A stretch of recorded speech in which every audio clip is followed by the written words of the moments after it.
Perfecto. ¿Qué tal? Muy buenas noches ante todo. Es un placer enorme de poder compartir una vez más con todos ustedes en este martes de Corla Capacita. Es un espacio en donde el Colegio Regional de Licenciados en Administración a la Libertad muestra cada semana una conferencia ligada a diversos temas con el objetivo de que ustedes puedan tener toda la información posible y también ustedes se puedan enterar de algunas actualizaciones que siempre es importante, de diversos temas, de logística, recursos humanos, marketing.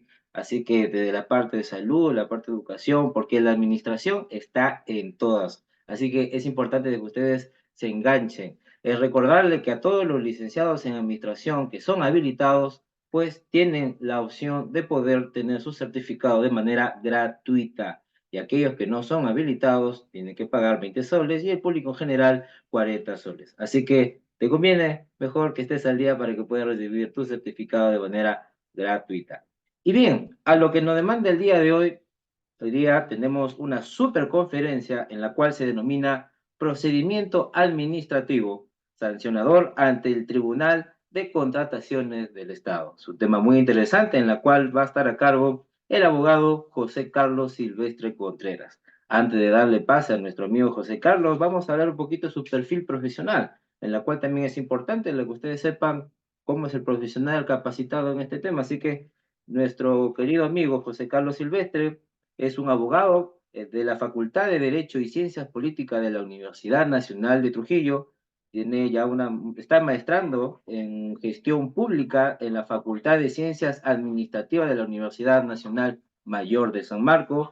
Es árbitro en contrataciones del Estado inscritos en el Registro Nacional de Árbitros y de Centros de Arbitraje, RENACE, del Ministerio de Justicia y de Derechos Humanos. También es conciliador extrajudicial inscrito en el Registro Nacional Único de Conciliadores del Ministerio de Justicia y Derechos Humanos. También es profesional certificado del órgano encargado de las contrataciones por el organismo supervisor de las contrataciones del Estado, el OCE. También es graduado del programa de gobernabilidad, gerencia política y gestión pública organizado por el Banco de Desarrollo de América Latina y la Escuela de Gobierno y Políticas Públicas de la Pontificia Universidad Católica del Perú. También cuenta con formación académica y experiencia laboral en Derecho Administrativo y Gestión Pública del Estado y arbitraje en contrataciones del Estado. También es ponente en seminarios presenciales y virtuales sobre contrataciones del Estado, integrante de la Comisión de Contrataciones del Estado y Gestión Pública del Colegio de Abogados de la Libertad y por último también pertenece al staff de docente en la cual va a dictar el curso de licitaciones públicas que ya se va a aperturar el 4 de mayo. Así que, mi estimado José, ¿cómo estás? Muy buenas noches. Muy buenas noches, Daniel. Buenas noches con todos eh, nuestros amigos presentes el día de hoy. Listos para empezar con la ponencia sobre el procedimiento administrativo sancionador ante el Tribunal de Contrataciones del Estado. Perfecto, mi estimado José Carlos. Antes de iniciar, recordarles a todos ustedes que por favor apaguen sus micrófonos para no tener ningún percance a la hora de la explicación que va a dar nuestro abogado. Y también recordarles que si quieren alguna pregunta pueden dejarla ahí abajo en el chat del Zoom y que al final vamos a darles el link de asistencia para que ustedes puedan ya registrarse, porque una cosa es el registro mediante Zoom, pero otra cosa es el link de asistencia que se le va a dar para que ustedes vean la manera de cómo ustedes están ingresando y están viendo su conferencia respectiva. Adelante, José Carlos. Bien, muchas gracias. ¿Me confirman, por favor, si se puede visualizar mi pantalla? Sí se puede. Sí, sí se ve. Ya, perfecto. Nuevamente, el saludo más cordial con todos los presentes, agradeciendo por la cordial invitación que me han hecho el día de hoy para estar a cargo de esta ponencia. Bien, buenas noches con todos los amigos que nos están escribiendo por el chat. Cualquier duda en cualquier momento de esta ponencia, por favor pueden formularla. Podemos hacer la pausa necesaria para ir aclarando diversos aspectos, ¿sí? Así que con toda la confianza del mundo.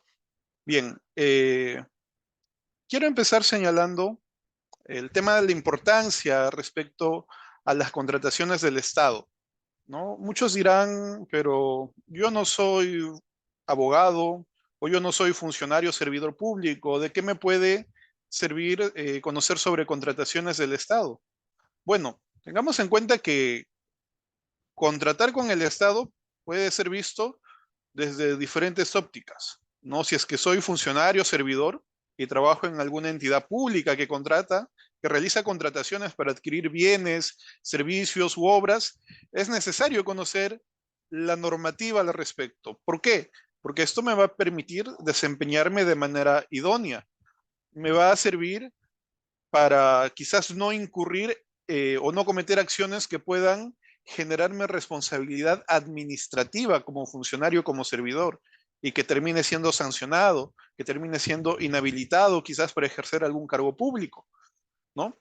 Pero, ¿y si estoy en el sector privado, de qué me puede servir conocer sobre contrataciones del Estado? Les comentaré que cualquiera de los presentes puede contratar con el Estado, puede venderle bienes, puede prestarle servicios y quizás si constituimos alguna empresa podríamos incluso ejecutar obras, ¿no? ¿Cuál es el punto de partida para poder contratar con el Estado? ¿No? Si es que lo vemos desde el sector privado netamente. El punto de partida va a ser, primero que nada, obviamente, necesitamos contar con RUC. ¿Está bien? RUC vigente. Y si ya tenemos RUC vigente, nosotros podemos tramitar nuestro Registro Nacional de Proveedor, ¿ya?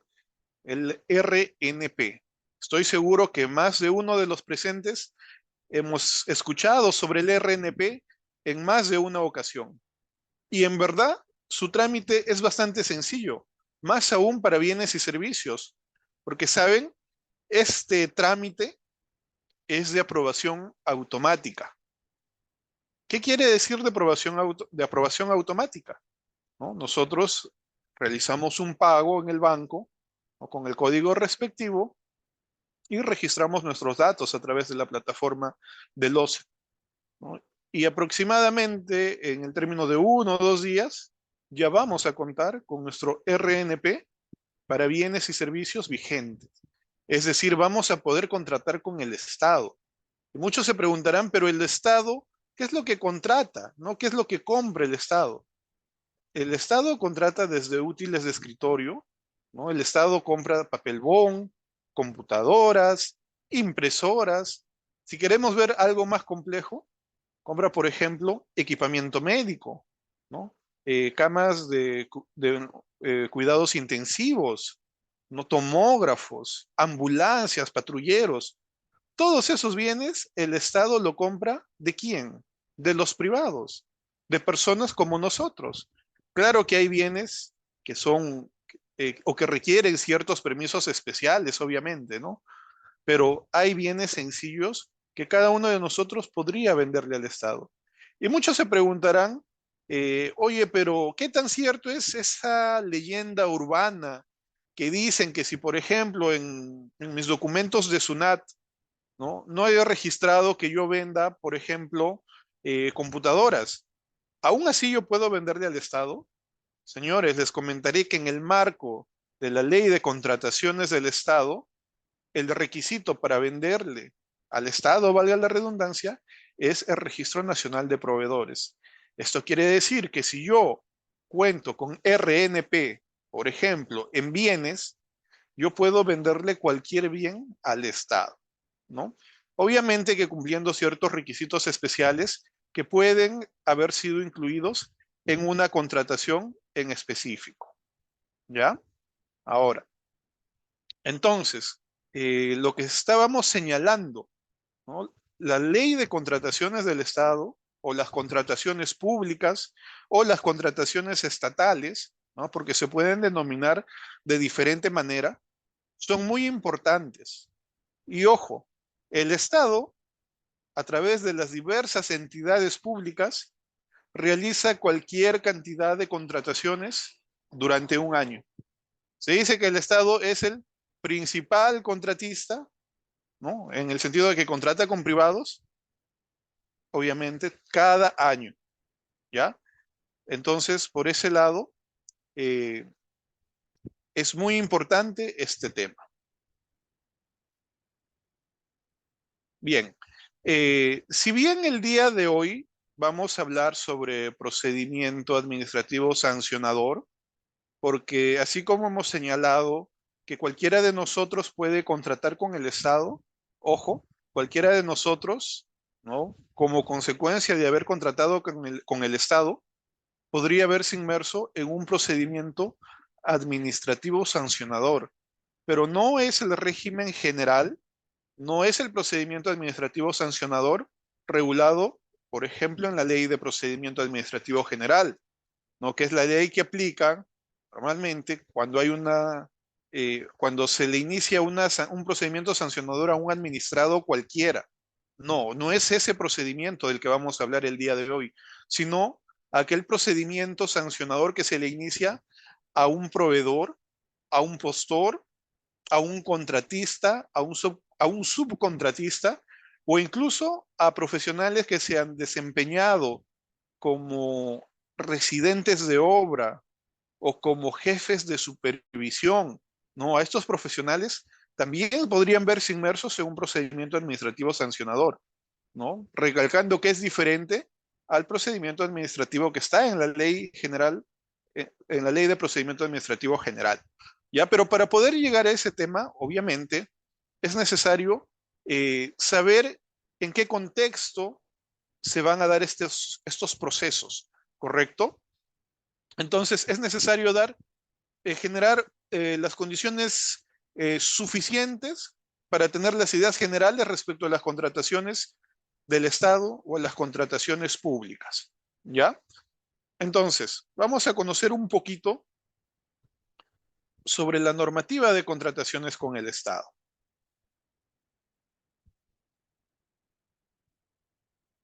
Por el chat nos preguntan, si uno ya tiene RNP, ¿se tiene que renovar? ¿Hay un costo? Haciendo un paréntesis para poder responder esta pregunta, miren, antiguamente el RNP estaba sujeto a renovación. Quiere decir que cada cierto tiempo había que hacer el trámite de renovación y obviamente había que que realizar un pago. Sin embargo, ya hace varios años, el RNP, su vigencia es indeterminada. Es decir, una vez que lo tramito y que obtengo mi RNP, su vigencia es indeterminada. No tiene fecha límite simplemente por el transcurso del tiempo. ¿Ya? Eso hay que tenerlo claro. Quiere decir que si ahora yo tramito mi RNP, se va a mantener vigente en el tiempo. Obviamente, como al contar con este RNP, esto también me genera ciertas obligaciones, como la obligación de mantener mi información declarada ante el OCE, tengo que mantenerla actualizada, ¿ya? Pero bien, vayamos hablando un poco sobre las contrataciones del Estado. Eh, Nuestro país, inicialmente, cuando se empieza a regular este tema de contrataciones públicas, no tenía un único cuerpo normativo como lo tiene actualmente, ¿no? Actualmente, si queremos verificar o consultar algo sobre contrataciones del Estado, nosotros revisamos la ley 30.225 y ahí encontramos casi todo, ¿correcto? Pero esta situación no siempre ha sido así. Antiguamente, si yo iba a contratar o iba a contratar bienes, por ejemplo, tenía un cuerpo normativo, tenía un código específico. Si iba a contratar servicios, tenía una norma específica. Y si iba a contratar alguna obra, también tenía otro cuerpo normativo. Es decir, no había unificación. Sin embargo, esta dificultad, digamos así, fue superada con el paso del tiempo y es así que en el año 1997 eh, se aprueba o se emite la ley 26.850, que en ese entonces, ¿no? Hablamos, miren, del año 97, de 1997, se denominó en ese entonces Ley de Contrataciones y Adquisiciones con el Estado. La, este nombre ya no se mantiene, obviamente. Actualmente, si escuchamos hablar a alguien de la ley de contrataciones y adquisiciones del Estado, oye, un momentito, no estás desfasado. Esa ley ya está derogada, eso ya no existe, ¿no? Actualmente es ley de contrataciones del Estado, nada más. Pero esta ley, ¿no? Entre sus aciertos, lo que hizo fue unificar estos cuerpos normativos que estaban antes dispersos. ¿no? Entonces, tanto bienes, servicios como obras iban a estar en un solo cuerpo normativo, ¿ya? Ahora, posteriormente hay un hecho de mucha trascendencia en nuestro país, que es lo referente al Tratado de Libre Comercio, que como recordarán, se suscribe nuestro país con Estados Unidos. Eh, en estas circunstancias, en este contexto, era necesario hacer atractivo el mercado peruano para las inversiones del capital privado en general, ¿ya? Entonces, creo que todos los presentes, si es que no hemos tenido algún proceso o nos hemos visto inmiscuidos en algún juicio, por así decirlo, conocemos a alguien o tenemos un familiar o un amigo que sí ha estado en un juicio, ¿no? Y normalmente lo que escuchamos del Poder Judicial es que este demora mucho, que es muy lento, ¿no? Que la menor controversia en vía judicial se resuelve muchos años después, ¿no? Y esto es cierto, no es una realidad, es la realidad de nuestro país. Muchos dicen que nuestro sistema de justicia está a punto de colapsar por la excesiva carga que tiene, ¿no? Entonces, esto obviamente para un contratista, para un inversor privado, que se imagina durante la ejecución de una obra de muchos millones, por ejemplo, voy a verme quizás inmerso en una controversia con la entidad y ese poder judicial tan lento es el que va a resolver esa controversia. Oye, yo voy a perder mi capital, yo voy a perder mi dinero. Eso no me resulta atractivo. Entonces, como una solución ante este problema, el legislador lo que busca es retirar esta solución de controversias en el marco de contratos con el Estado, retirarlo del Poder Judicial y usar vías o mecanismos alternativos de solución de conflictos.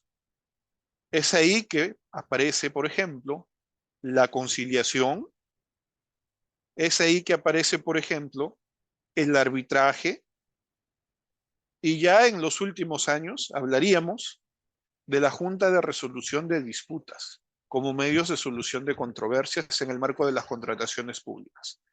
Pues bien, estos cambios importantes se dieron justamente en este contexto. Es así que nuestra ley ha ido evolucionando, ¿no? Posteriormente tendríamos el decreto legislativo 1017, hasta que la ley actual es la ley 30.225, ¿correcto? Ahora, nosotros vivimos en un estado de derecho, ¿correcto? Y nuestro punto de partida de todo nuestro sistema normativo es nuestra constitución política del Perú, ¿ya?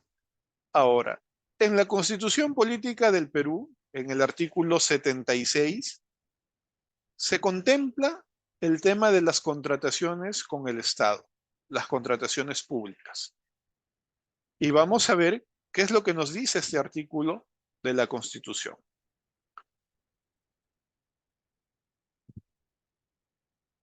¿Ya? Miren, el artículo 76 de la Constitución señala lo siguiente. Nos dice que las obras y la adquisición de suministros con utilización de fondos o recursos públicos, ¿no? Tengamos siempre presente eso, cuando empleamos fondos o recursos públicos, se ejecutan obligatoriamente por contrata y licitación pública, así como también la adquisición o enajenación de bienes. También nos señala que la contratación de servicios y proyectos cuya importancia y cuyo monto señala la ley de presupuesto se hace por concurso público.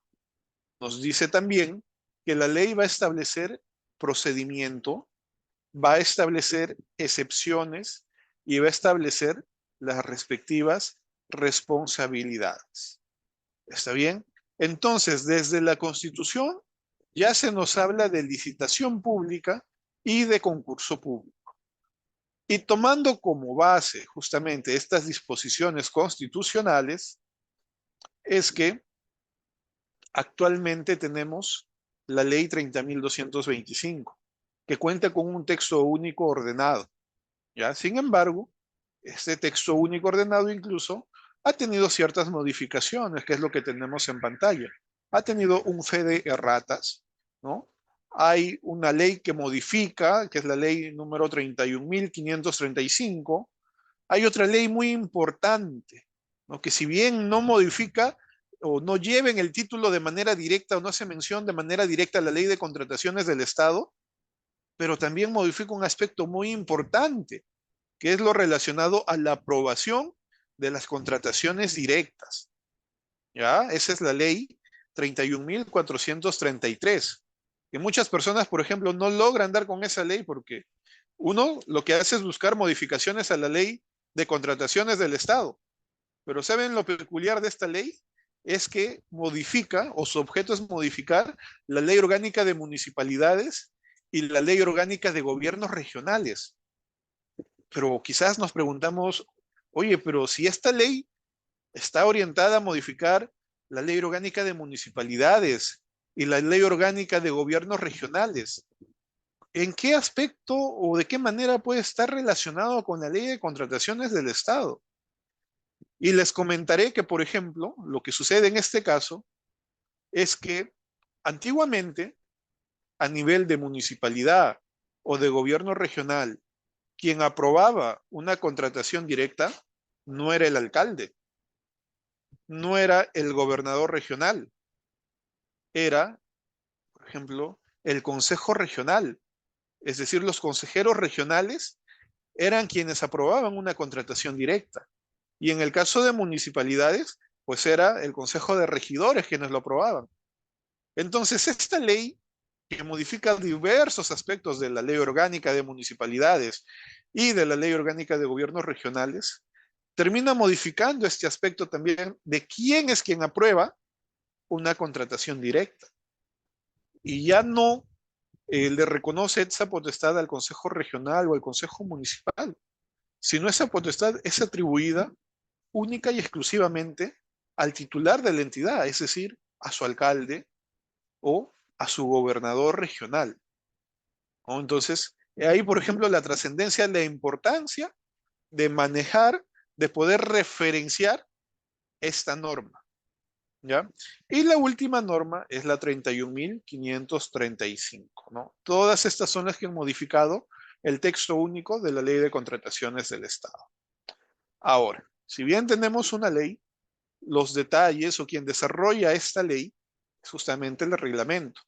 Un reglamento que fue aprobado en el año 2018 y que ha tenido igual una serie de modificaciones, ¿no? Desde una fe de erratas y 5 modificaciones posteriores, ¿ya? Son todas las que vemos en pantalla. Entonces, cuando nosotros analicemos o estudiemos algún caso de contrataciones con el Estado, yo les recomiendo que no solo nos limitemos a tener el texto único y su reglamento, sino hay que tener a la mano también las modificatorias, ¿ya? Porque estas modificatorias no han derogado, ojo, en el caso del reglamento no han derogado el reglamento, han modificado artículos específicos del reglamento. ¿Está bien? Entonces, para evitar incurrir en errores, es mejor tener en cuenta siempre todas estas modificaciones, ¿ya? Ahora, planteamos una pregunta. ¿Qué es lo que contrata el Estado? Siempre se ha hablado de 3 grandes rubros. El Estado adquiere bienes, contrata servicios y contrata obras. Pero dentro de los servicios existe una clasificación, ¿no? Tenemos los servicios en general y junto a los servicios en general, tenemos ojo con esa denominación, ¿ah? Tenemos el servicio de consultoría en general, ¿ya? Fíjense que sigue siendo un servicio, pero es un servicio de consultoría en general que está relacionado a servicios profesionales que son altamente calificados. Pero este no es el único que tiene, como hemos señalado, ya hay servicios generales, hay servicio de consultoría en general, pero también vamos a tener el servicio de consultoría en obras, ¿no? Y por ejemplo, dentro del servicio de consultoría en obras, ¿qué vamos a encontrar? En primer lugar, la elaboración de los expedientes técnicos de obra, ¿no? Una obra se ejecuta en base del expediente técnico de obra. ¿Está bien? Ahí están los metrados, los planos de arquitectura, las estructuras, todo, el diseño, todo, absolutamente todo, para ejecutar una obra está en su expediente técnico de obra. Entonces, esa elaboración del expediente técnico de obra es una consultoría, ya es una consultoría de obra. ¿Qué más encontramos ahí? Vamos a encontrar la, la supervisión, ojo, de esa elaboración de expediente técnico de obra. Y finalmente, la supervisión de obra, digamos así, propiamente dicho. ¿Ya? Ahora, hemos visto, recalcamos, que el Estado contrata esos tres grandes rubros. Ahora, ¿cuál es la idea o cuál es la razón de ser de que el Estado contrate esto? Como sabemos, el Estado lo que busca es satisfacer necesidades de los ciudadanos, ¿no? Entonces, por ejemplo, ¿qué es lo que pide la población? La población pide educación de calidad. Y para tener educación de calidad necesitamos tener colegios con buena infraestructura, con buen material bibliográfico, debidamente equipados, que tengan computadoras, que tengan proyectores multimedia, ¿no? Quizás ahora, ya son otros tiempos, quizás que tengan pantallas interactivas, ¿no? ¿Quién sabe? Necesitamos universidades públicas, ¿no? Con infraestructuras modernas, que sus laboratorios también estén equipados. Eso en el sector educación, por ejemplo. En el sector salud, la población, ¿qué es lo que pide? Hospitales, ambulancias, ¿no? Entonces, eh, por ejemplo, cuando uno va al Banco de la Nación, ¿qué encontramos siempre ahí? El servicio de seguridad, los vigilantes, ¿no? El Banco de la Nación es una entidad pública, contrata un servicio de vigilancia. Entonces, eso también lo hace en el marco de la ley de contrataciones del Estado. ¿Y para qué? Para brindar seguridad, ¿no? Primero que nada, que no se vayan, que el mismo banco no vaya a ser objeto de un asalto. Segundo, que las personas que están ahí haciendo su cola para hacer el retiro también no vayan a sufrir un asalto. Es importante el servicio de seguridad. Quizás en zonas de pobreza o pobreza extrema, ¿qué necesita la gente? Necesita apoyo con el suministro de víveres, de programas sociales como Vaso de Leche, Caliwarma. Para ello, el Estado que debe comprar, justamente debe comprar o debe contratar un suministro de bienes, ¿no? Como leche evaporada, hojuela, etcétera. ¿Ya? Entonces, todo lo que contrata el Estado, ojo, es para satisfacer necesidades de la población. ¿Ya? Contrata bienes, servicios y obras. Esos tres grandes rubros, como ya hemos visto. Ahora, ¿cuál es la finalidad de contratar? ¿No? Aparte de, obviamente, como ya le hemos dicho, satisfacer necesidades públicas. ¿No? La norma lo que señala es que se busca maximizar el valor de los recursos públicos. Recordemos que hablamos de una contratación pública cuando lo que yo voy a pagar se realiza con fondos o recursos públicos. ¿Está bien? Ahora, ¿qué más busco? Promover una actuación bajo el enfoque de gestión por resultados. O sea, a ver, tengamos en cuenta algo. La ley de contrataciones del Estado, dígase así, y su reglamento no son un fin en sí mismos, sino lo que busca es mejorar las condiciones de vida, atender una necesidad de la población. No, lo que importa es el resultado, no a cuántas personas atendí, a cuántas personas les pude brindar el programa de vaso de leche, por ejemplo, ¿no? Más allá del tema formal o de lo que está establecido en la normativa.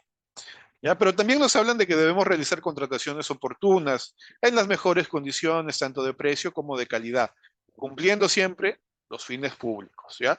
Y que esto, lo más importante, tenga una repercusión positiva en las condiciones de vida de los ciudadanos, ¿ya? Por ejemplo, mucho se cuestiona en muchas ciudades de nuestro país hay diversos monumentos que han sido pagados con recursos públicos, ¿no? Y se abre el debate porque se dice, ¿beneficia esos monumentos realmente a las condiciones de vida de los ciudadanos?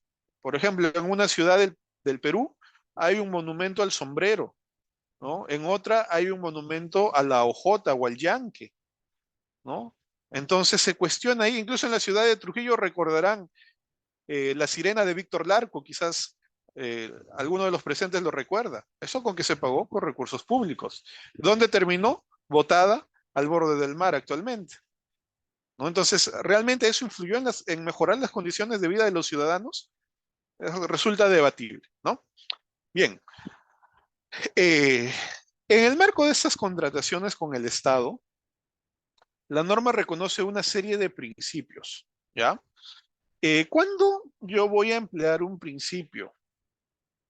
En algún momento, en algún momento vamos a encontrar vacíos normativos, situaciones que no han sido reguladas o no han sido contempladas por la ley de contrataciones del Estado, o quizás disposiciones que no son del todo claras, ¿ya? Entonces, en esas situaciones, uno debe acudir a los principios, eh, porque estos son, digamos así, eh, son ideas rectoras de todo el sistema de contratación pública. Ya, por ejemplo, la libertad de concurrencia, ¿no? Que la mayor cantidad de participantes puedan concursar en un procedimiento de selección, que lo hagan en igualdad de trato, es decir, que no haya favoritismo hacia ninguno de ellos, que haya transparencia, ¿no? Que todas las decisiones estén debidamente sustentadas y publicadas, ¿no? Ahí está vinculada la transparencia, la publicidad, que se entiendan las reglas del procedimiento de selección, la competencia, ¿no? La eficiencia y la eficacia, uno de los principios más importantes, que nos dice que cuando encontremos eh, situaciones complejas, debemos echar mano o debemos apuntar hacia el cumplimiento de los fines públicos, no más allá de las formalidades quizás innecesarias de la normativa. Ya lo importante es alcanzar la finalidad pública. Y un principio muy importante y que el día de hoy debemos resaltar es el principio de integridad, que implica que uno no debe participar en prácticas corruptas, no debe haber un tema de acuerdos bajo la mesa y esas cosas. ¿Y por qué señalo que es uno de los principios más importantes y que se va a ver más adelante? Porque justamente cuando se vulnera muchas veces este principio de integridad, va a dar lugar a un procedimiento administrativo sancionador. ¿Ya? Ahora, ¿quiénes, ojo, quiénes son los que emplean la ley de contrataciones con el Estado? ¿No? Hay una lista, hay un listado establecido en la norma. Por ejemplo, ¿no? Los ministerios, el poder legislativo, el poder judicial, los organismos constitucionalmente autónomos, los gobiernos regionales, ¿no? Los gobiernos locales, es decir, municipios distritales, municipios provinciales, las universidades públicas, ¿no? ¿Cuántas universidades públicas hay en nuestro país? Todos ellos contratan con el Estado, ¿no? Las empresas del Estado también, las Fuerzas Armadas, la Policía Nacional del Perú, todos ellos contratan con el Estado, ¿no?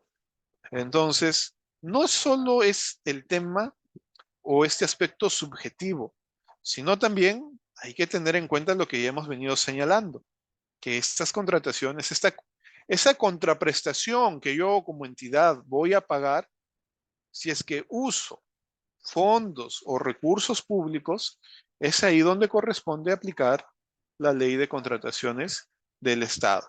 ¿Ya? Esta definición, este listado de entidades públicas es muy similar al que establece la ley de procedimiento administrativo general, porque recordemos que esta ley de procedimiento administrativo general nos dice también quiénes son entidades públicas, quiénes son consideradas entidades públicas, y nos da un listado muy similar al que hemos visto que está establecido en la ley de contrataciones del Estado.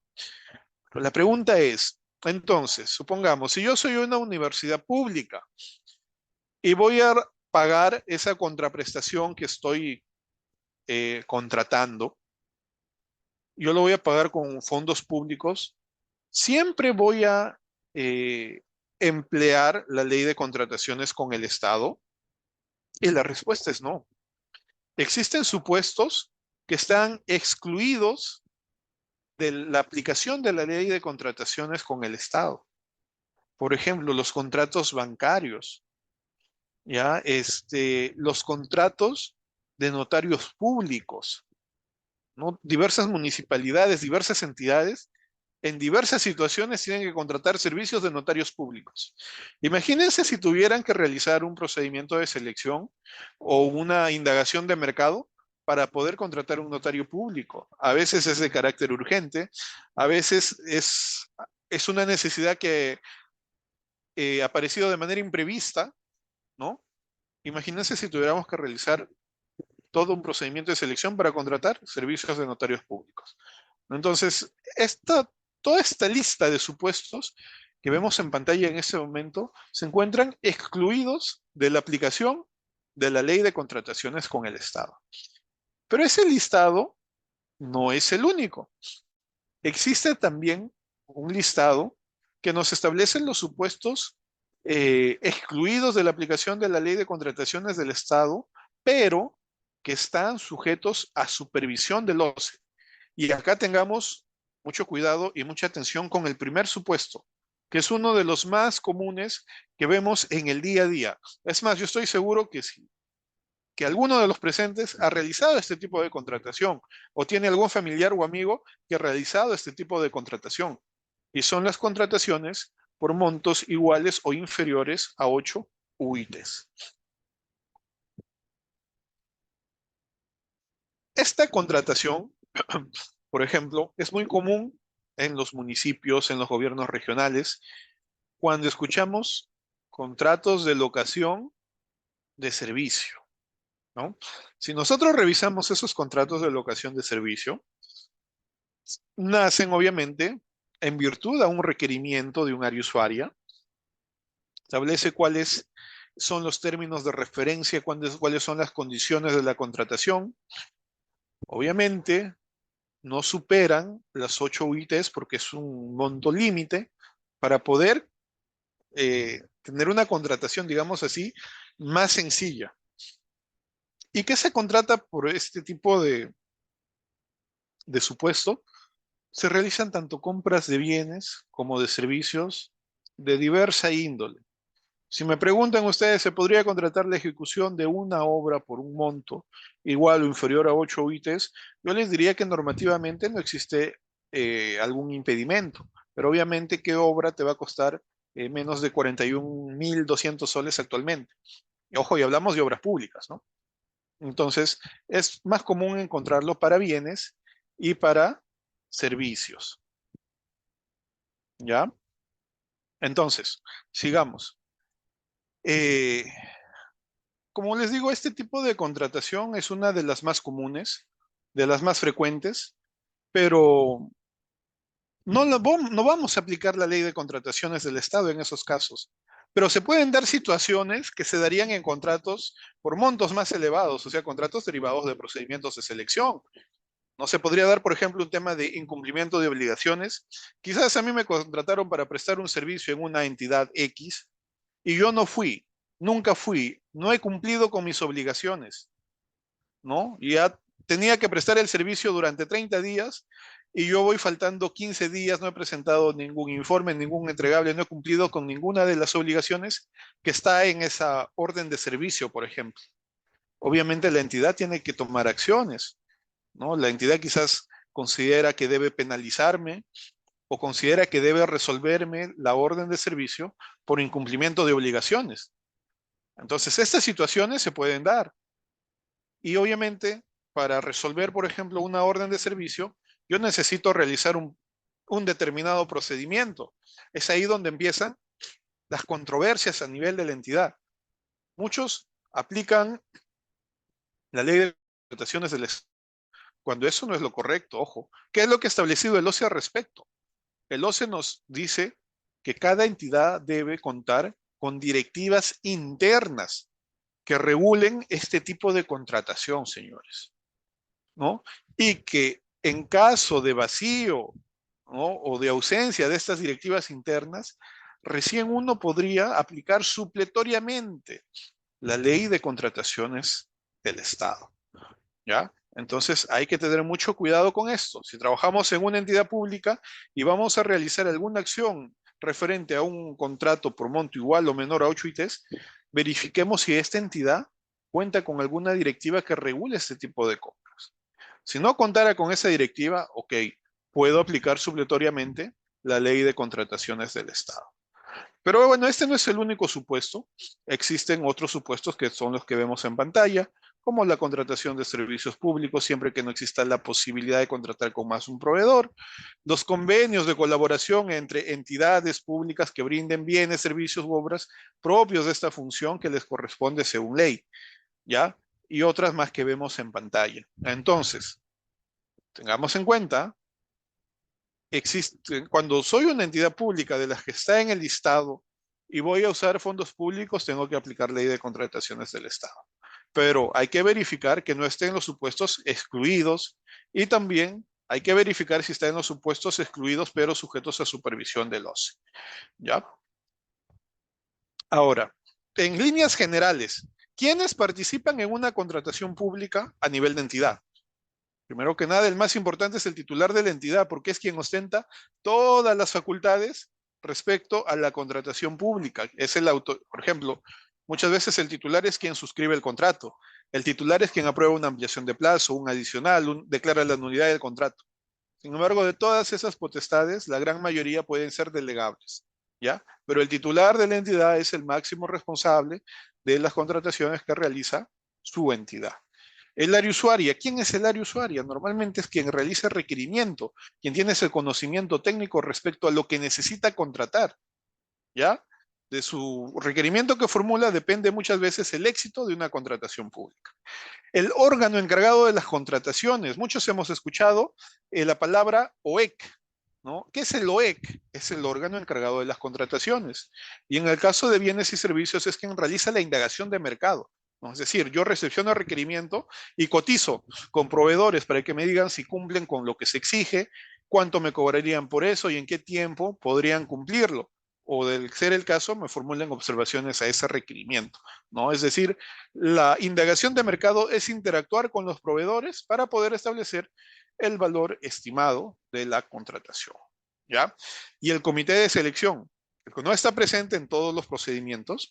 Hay procedimientos que sí están a cargo de un comité de selección, como hay otros que están a cargo del órgano encargado de las contrataciones, ¿ya? Esos son los actores principales de la contratación pública. Ahora, mucha atención acá. Una contratación pública tiene 3 etapas, 3 fases. La primera de ellas son las actuaciones preparatorias, que es donde formulo los requerimientos, realizo la indagación de mercado, apruebo mi expediente de contratación, designo mi comité de selección, elaboro mis bases, hasta apruebo las bases, ¿ya?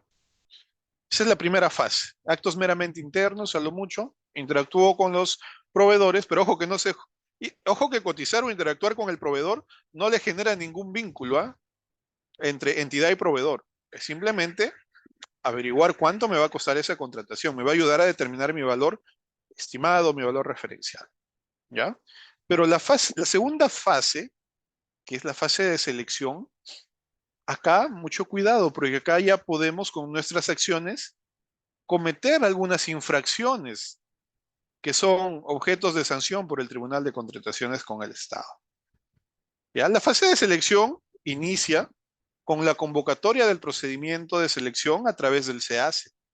Ya publico las bases, mis reglas de juego, qué es lo que necesito, ¿no? Y qué documentos voy a presentar en mis ofertas, qué documentos voy a presentar para el perfeccionamiento de contrato. Todo eso está en mis bases.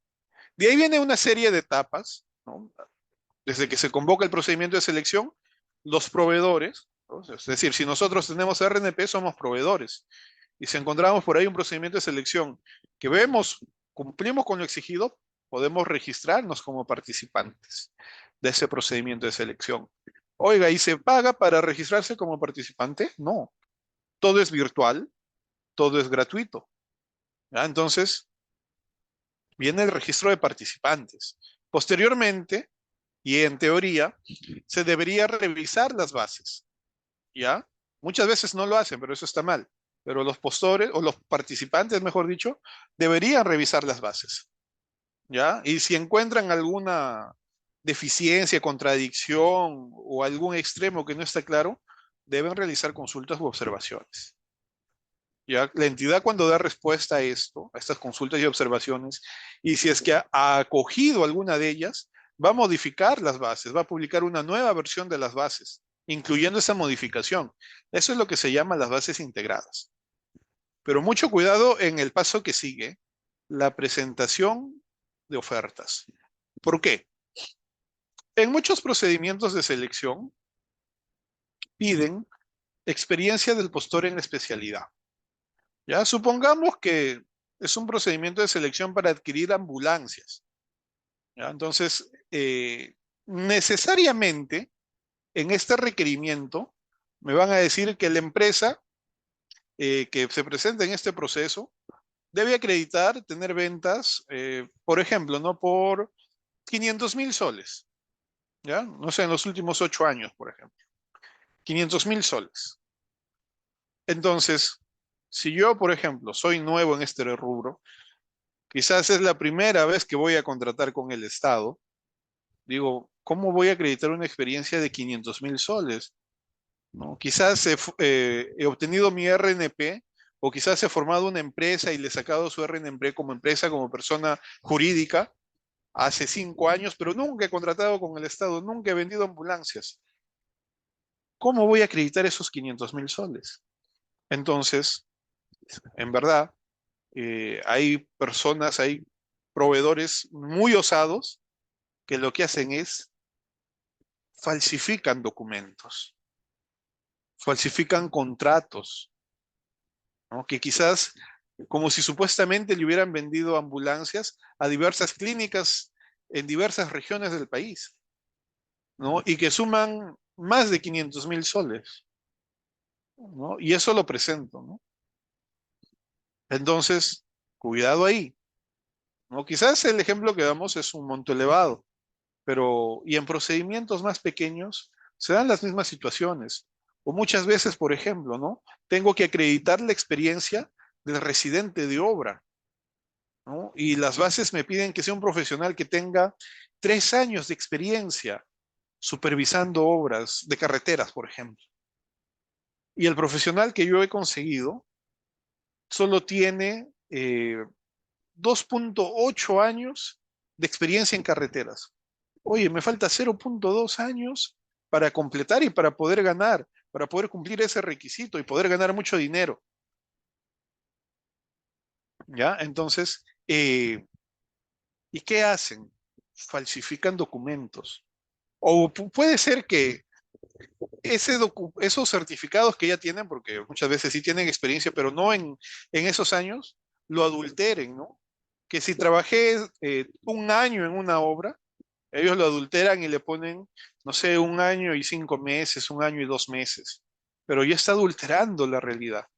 Entonces, mucho cuidado con eso, porque la presentación de documentos con información inexacta o documentos falsos es objeto de sanción y no solo a nivel administrativo, sino también a nivel penal. Nos formulan una pregunta por el chat.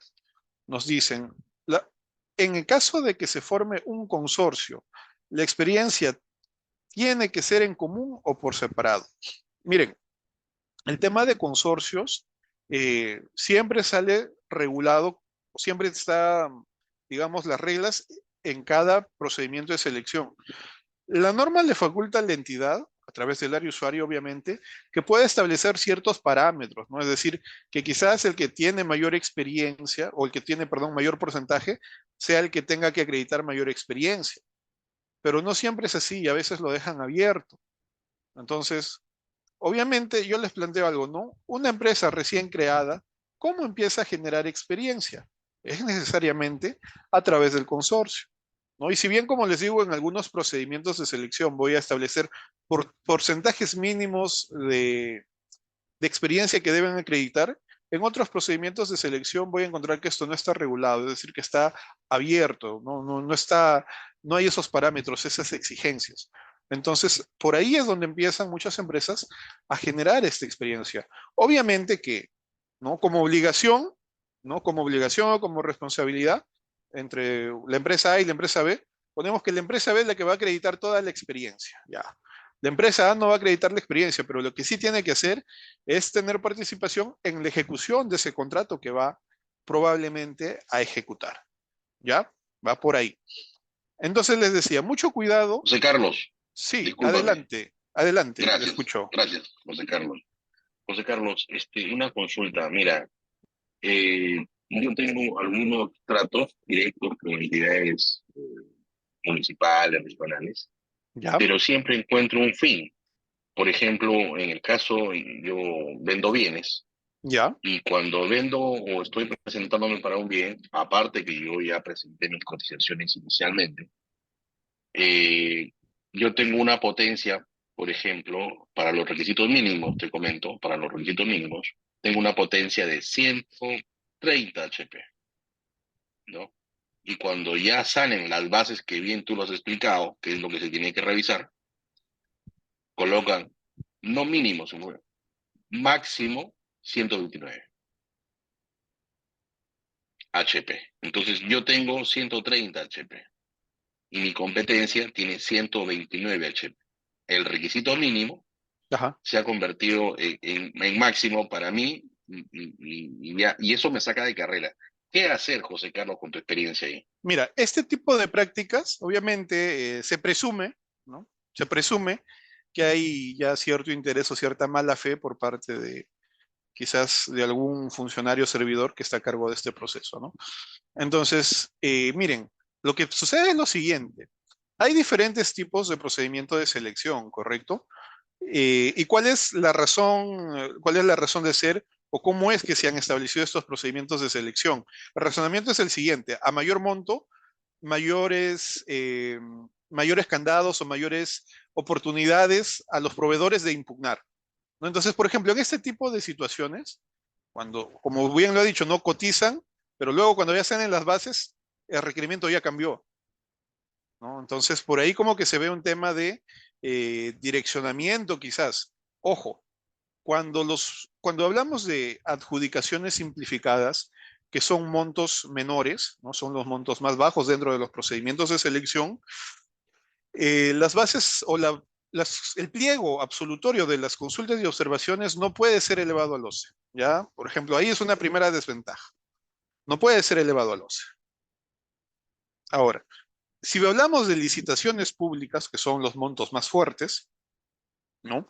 Entonces ahí, si yo veo esto, en la etapa de consultas y observaciones puedo solicitar, ¿no? Al área usuaria, obviamente a través del comité de selección, porque es quien revisa estas consultas y estas observaciones, pero yo puedo solicitar que se amplíe, ¿no? Justamente echando mano de uno de los principios, ¿no? Del de libertad de concurrencia.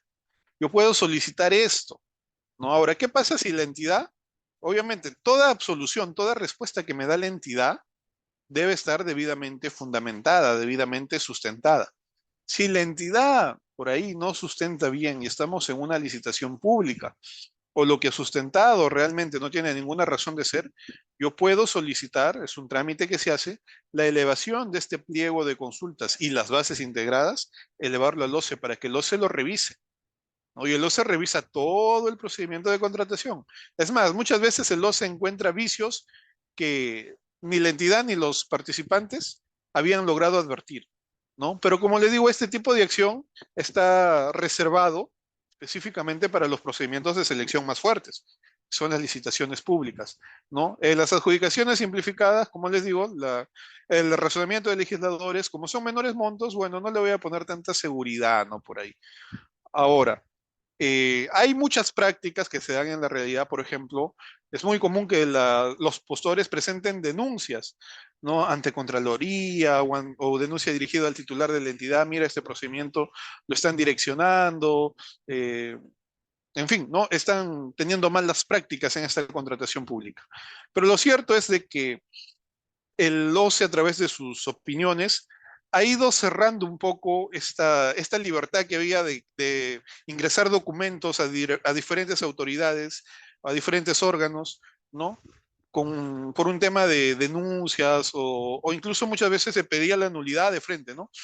Lo que el OCE hace es encamina todo este tipo de denuncias y te dice si tú tienes alguna objeción o estás discrepando con algo, consideras que esto es nulo, tienes que hacerlo a través de recurso de apelación, necesariamente, ¿no? Y te ha cerrado por distintos lados, te dice que debes, como entidad, verificar, por ejemplo, que cumplas con todos los requisitos de un recurso de apelación, ¿no? Entre ellos, por ejemplo, el pago de la tasa correspondiente, ¿no? Y que, por ejemplo, ¿cuál es el resultado o cuál es el peligro de pagar esta tasa?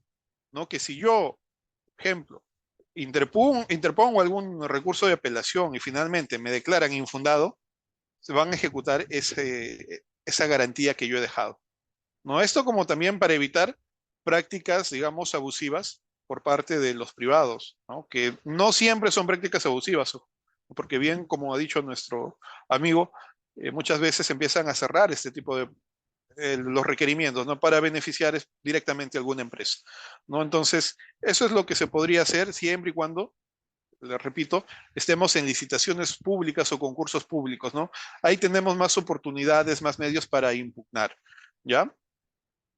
Perfecto. Muchas gracias, José Carlos. Bien. Stephanie nos pregunta sobre los pasos para ser parte de Perú Compras. Ya, bueno, ese tema no lo vamos a tocar porque va a implicar salirnos mucho del tema y nos queda una hora, así que vamos a tratar de centrarnos hasta llegar al meollo del asunto de hoy día, que es las sanciones ante el Tribunal de Contrataciones del Estado. ¿Ya? Pero igual, en el curso que se va a dictar sobre licitaciones y licitaciones públicas, vamos a poder abordar más a detalle cada una de estas etapas, cada uno de los diferentes aspectos de la Ley de Contrataciones del Estado, así que quedan cordialmente invitados. Bien, señalábamos esto, ¿no? Esta etapa de presentación de ofertas, mucho cuidado con lo que presenten. Y muchos me dirán, ¿no? Y es ese razonamiento de muchos. Me dirán, oye, pero si, a ver, yo gané esta contratación. Quizás yo soy un empresario, tengo mi empresa constructora. Yo me presento a un procedimiento de selección para ejecutar una obra. Obviamente yo tengo que acreditar la experiencia de mi ingeniero residente, que no voy a hacer yo. Yo he buscado a un tercero, he contratado a un tercero y este tercero me ha dado sus certificados y me ha dicho, ¿sabes qué? Yo sí cumplo con esos 3 años de experiencia. Yo lo presenté y yo gané la licitación, ¿no? Perfeccioné el contrato, estoy ejecutando y me cae Contraloría y me dice, entidad, el certificado del profesional tal es falso, ¿no? Entonces, la entidad que hace, vamos adelantándonos un poquito, normativamente, toda entidad pública está obligada, cuando toma conocimiento de una posible infracción, está obligada a comunicarlo al Tribunal de Contrataciones del Estado, ¿ya? Entonces, esta entidad lo que va a tener que hacer es realizar su informe técnico, realizar su informe legal y comunicar esto junto con todos los actuados al Tribunal de Contrataciones del Estado. Ahora, yo como empresario podré decir, señores del tribunal, pero a ver, yo no soy el residente de obra. No, el residente de obra es el señor tal. Él es el que me dio el certificado. Yo no tengo ninguna responsabilidad. Yo soy inocente de esto.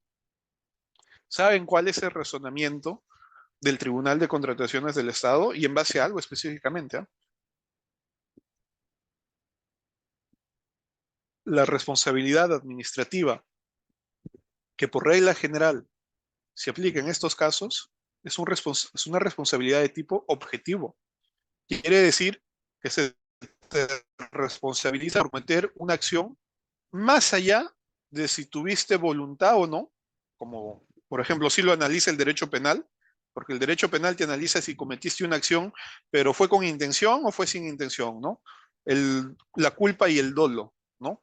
En el procedimiento administrativo sancionador ante el Tribunal de Contrataciones del Estado no se analizan esos aspectos. El tribunal lo que les dice, lo que ha dicho en reiteradas resoluciones es, tú como contratista no tuviste la debida diligencia de verificar la veracidad de ese certificado que tu profesional te entregó, ¿no? Eso es lo que te dice el tribunal. Claro que vamos más allá y hagamos también la crítica constructiva a todo el régimen de contratación pública. Por un lado tenemos la Ley de Contrataciones del Estado, que sí, pues bueno, establece como regla general, por ejemplo, queda consentida mi buena pro, mi otorgamiento de buena pro a mi favor, y yo tengo 8 días hábiles para presentar los documentos a la entidad para perfeccionar el contrato. 8 días hábiles. Pero saben, en el año 2018 aparece un régimen especial, que quizás hemos escuchado de él, es sobre el régimen de reconstrucción con cambios. ¿Y saben lo que hizo el legislador al respecto? Estos plazos de 8 días los simplificó y los bajó a 5 días. Pero no contentos con esto, hacen una modificación. Y esos 5 días ya no eran que al quinto día tenía que presentar los documentos para perfeccionar el contrato, sino al tercer día tenía que presentar los documentos para perfeccionar el contrato. El cuarto día es el que revisaba la entidad y el quinto día es el que tenía que subsanar de ser el caso. Entonces, oigan, si hace muchos años el OCE emite un informe estadístico sobre la infracción más cometida en nuestro país. ¿Y saben cuál era? Era la presentación de documentos falsos. Y justamente, ¿no? Un análisis de esto nos indica que muchas veces el contratista no tiene el tiempo para hacer la verificación de ese documento que nos ha entregado el profesional. Porque incluso cuando uno como entidad hace fiscalización posterior, yo curso oficios a diversas entidades, oye, valídame este certificado que supuestamente es de una obra que tú ejecutaste. Por favor, hazlo en 3 días. Notifico a diversas entidades. Muchas veces estas entidades me responden al mes, otras veces me responden a los 2 o 3 meses y otras veces nunca me responden, ¿no? Entonces, si yo como entidad tengo esa dificultad, ¿cómo podemos esperar que el contratista en 3 días pueda hacer esa fiscalización, esa verificación del documento que le ha dado su profesional antes que lo entregue a la entidad? Y eso, ese problema, ¿a qué se debe? Justamente a que muchas veces el legislador está divorciado de la realidad. No, una cosa es estar en escritorio, pero otra cosa es conocer este tema en la cancha. ¿Ya? Por acá nos hacen otra pregunta. Nos dicen, una empresa ganadora inicia una obra de mantenimiento. En el proceso solicita ampliación de presupuesto y lo abandonan hasta que se resuelva por un tiempo largo, afectando enormemente el servicio.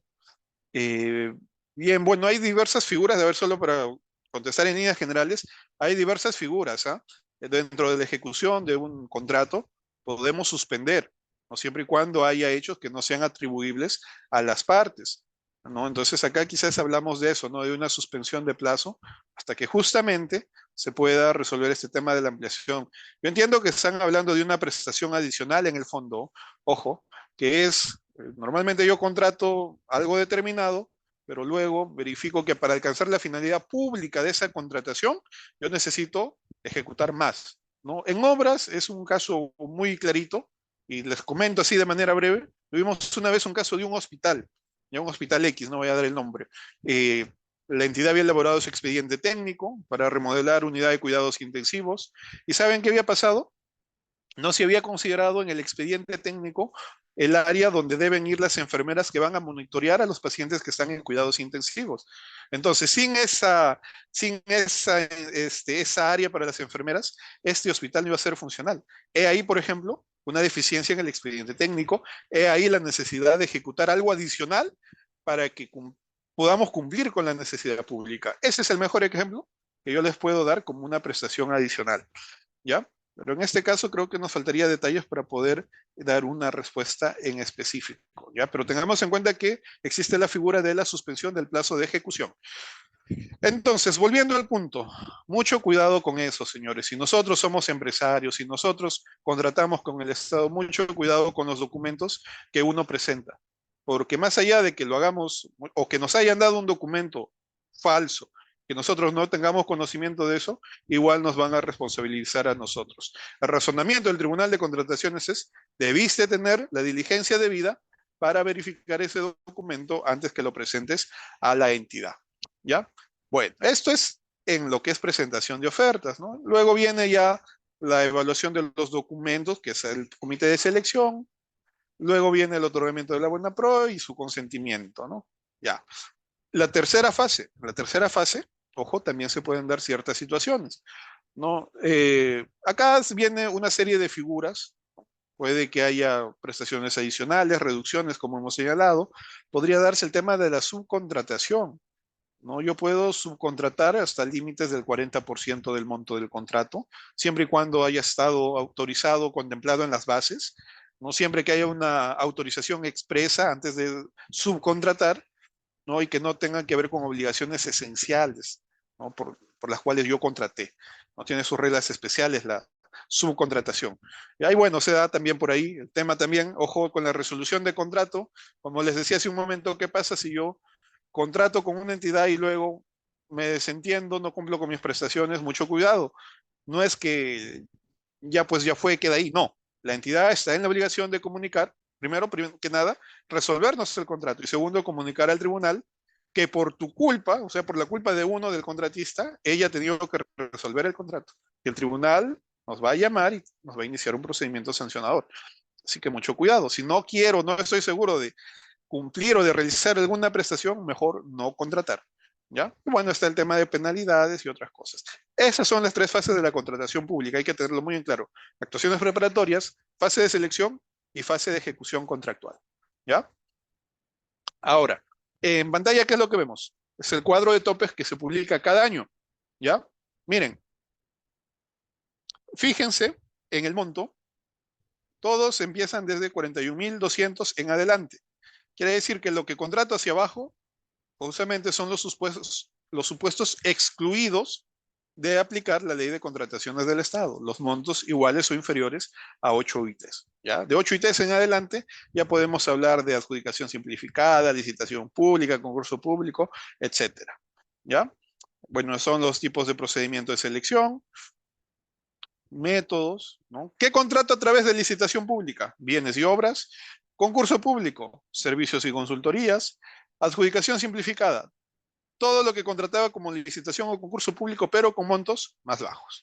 Ya por ahí aparecen también los consultores individuales, que no es una contratación muy común, la comparación de precios, la subasta inversa, la contratación directa. ¿Ya?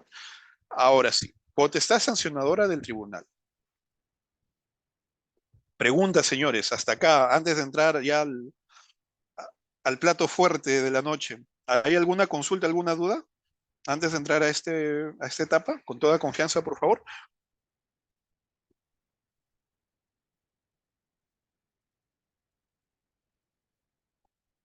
Bien, si no lo hubiera, empezamos. Señores, la ley de contrataciones del Estado le reconoce la potestad al Tribunal de Contrataciones del Estado, al TCE, de sancionar a quienes, proveedores, ¿no? Ojo, entendamos que nos estamos refiriendo a personas naturales o jurídicas que cuenten con RNP, ¿no? Es decir, que sean proveedores del Estado, ¿ya? ¿Quién más? Participantes. ¿Cuándo un proveedor pasa a ser participante? Cuando se inscribe en un procedimiento de selección. ¿Recuerdan? Dijimos, se convoca el procedimiento de selección y a partir del día siguiente, los proveedores pueden inscribirse como participantes. ¿Ya? Pero también puede sancionar a los postores. ¿Y quiénes son los postores? ¿No? Es aquel, ojo, y hablamos de participante, que logra presentar su oferta en un procedimiento de selección. ¿Ya? Ese es el postor. Obviamente vamos a hablar también de contratistas, es aquel que llega a suscribir un contrato o que se emite a su favor una orden de compra o una orden de servicios. Subcontratista, cuando ha habido un tema de subcontratación de una prestación, y lo que le señalaba, el residente o supervisor de obra, a ellos también los puede sancionar el Tribunal de Contrataciones del Estado. Y además de ellos, ¿no? Miren, dice, a los casos que se refiere el literal A del artículo 5.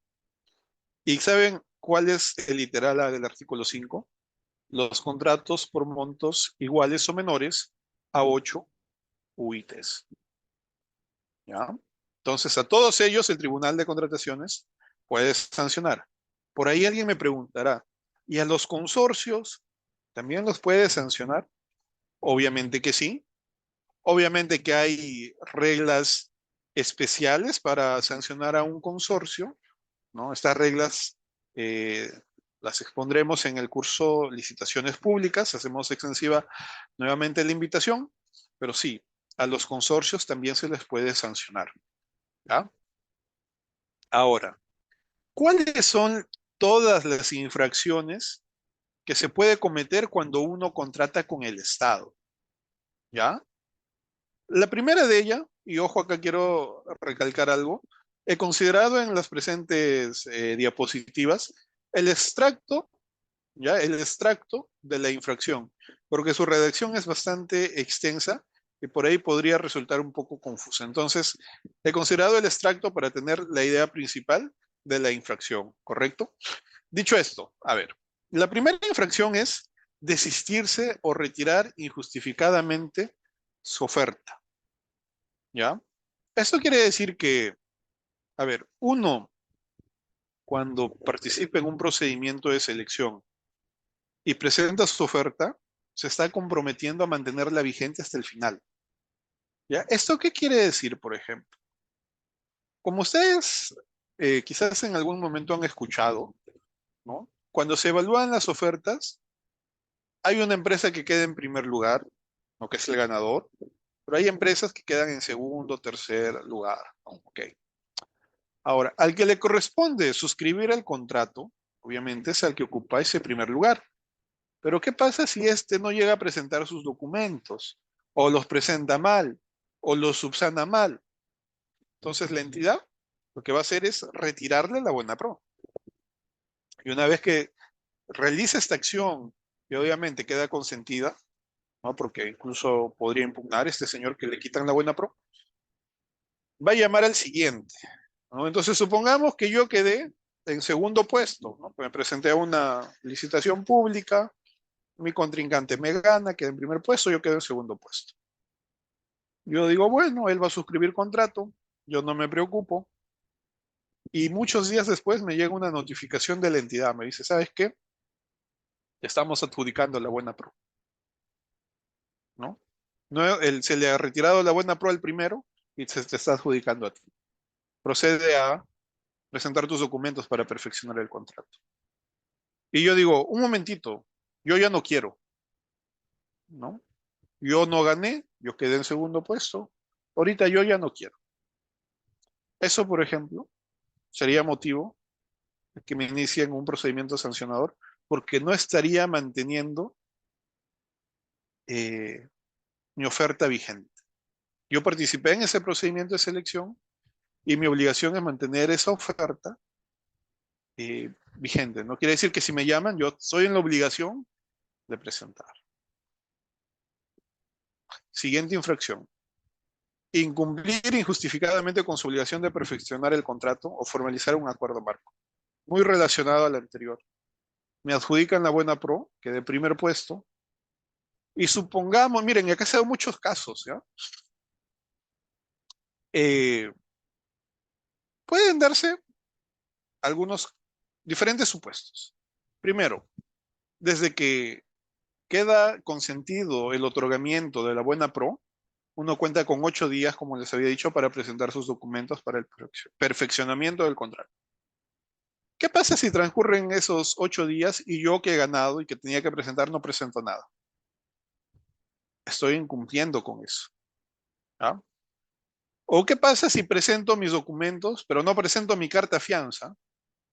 Obviamente la entidad no va a suscribir contrato si yo no presento mi carta fianza.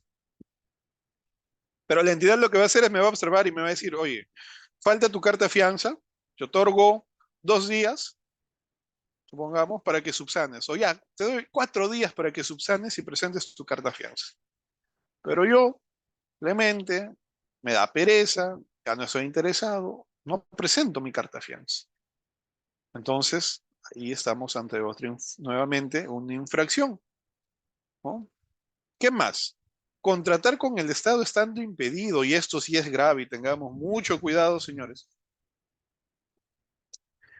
El artículo 11 de la Ley de Contrataciones con el Estado establece una larga lista, de verdad, una larga lista quizás excesiva, de personas que se encuentran impedidas de contratar con el Estado, que van desde el presidente de la República, congresistas, ministros, ¿no?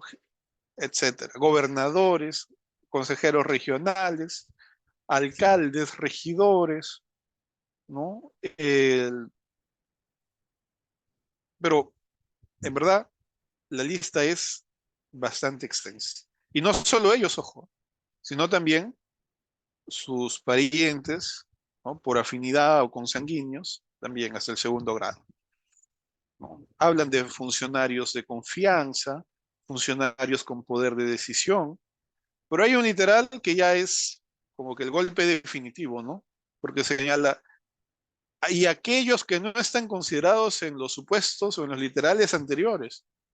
Es decir, no solo está para el tema de funcionarios de confianza, sino también para los funcionarios que no son de confianza o los servidores públicos. El tema es de que debemos tener mucho cuidado, ¿ya? Si es que yo soy el que contrato, ¿no? Es decir, yo soy el que realiza la contratación para mi entidad, debo tener mucho cuidado. Y si yo voy a contratar con el Estado, pero por ahí tengo algún familiar que es congresista, tengo por ahí algún familiar que es consejero regional, eh, debo pensar dos veces para contratar dentro de su jurisdicción, ¿ya? Y saben que no es, o sea, hay un tema acá. Bueno fuera que quedara en un tema de responsabilidad administrativa, ¿no? El tema acá es de que eh, lo relacionan ya a ilícitos penales, ¿no? He visto muchos casos que relacionan el haber contratado estando impedido con delitos como negociación incompatible. Por si acaso en el chat está el link de registro de la asistencia, aprovechen. Bien, les decía, muchas veces cuando uno contrata estando impedido, muchas veces lo relacionan incluso con ilícitos penales, ¿no? Y luego vienen denuncias por negociación incompatible, tanto para el funcionario que contrató como para la persona que no se percató que estaba impedido, ¿no? Entonces hay que tener mucho cuidado con esta infracción, ¿ya? Si trabajan en el sector público, si están a cargo o llegan a trabajar por ahí en logística, actualmente existe una página que es la ficha única del proveedor, que uno debe ingresar ahí, ingresa el número de RUC de la persona que va a contratar, la persona natural o jurídica, y le va a salir toda su información, ¿no? Entonces ahí va a poder verificar si hay por ahí o no algún tema de impedimento, ¿ya? Por ahí también va a ver si es que está sancionado o algo, ¿ya? Entonces mucho cuidado con ese literal. ¿Qué más? Es infracción también subcontratar prestaciones sin autorización o en un porcentaje mayor al que está justamente contemplado en norma, que es el 40%. ¿No? Quiere decir que yo subcontraté sin permiso de la entidad. Ah, ok, eso está prohibido, has cometido una infracción, te van a sancionar. ¿Qué otra infracción? Incumplir con la obligación de prestar servicios a tiempo completo como residente o supervisor. Y es que esta infracción, señores, se da porque en nuestro país, que muchas veces dicen que es como Macondo, porque en el Perú todo puede pasar, ¿qué sucedía?